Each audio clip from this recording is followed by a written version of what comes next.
Assalamualaikum, saya Megat, Perundin Takaful anda. Okay, hari ni saya nak share sikit tentang ujian dengan rezeki.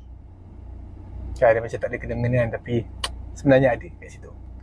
Okay, hari ni saya diuji sikit. Saya jatuh tempat tinggi kat atas tadi. Tak lah tinggi sangat, saya boleh lah. So cedera sikit lah, atas bahagian sini cedera sikit. Kat bahagian cedera sikit, lutut dengan ujung kaki. Sebab saya macam jatuh macam tu dari tempat tinggi tu dan tertampan sikit. Tapi Alhamdulillah tak ada apa, okey. Dan rezeki dia pula, hari ni saya dapat orang kata berita gembira daripada ahli keluarga saya, daripada kenalan-kenalan. Itu rezeki juga tau.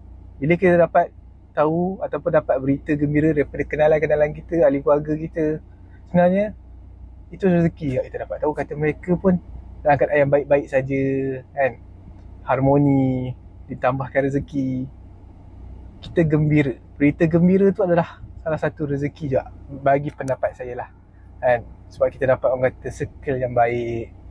So bila kita dapat keadaan yang macam tu, mempositifkan keadaan kita yang tengah diuji ni. Tapi Alhamdulillah saya tak teruk lah.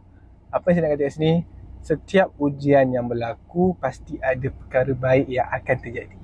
Mungkin bukan kepada diri kita sendiri, tapi mungkin pada kenalan-kenalan kita ataupun kawan-kawan kita ataupun ahli keluarga kita. Okey? Dapat sesuatu? Alright. Assalamualaikum.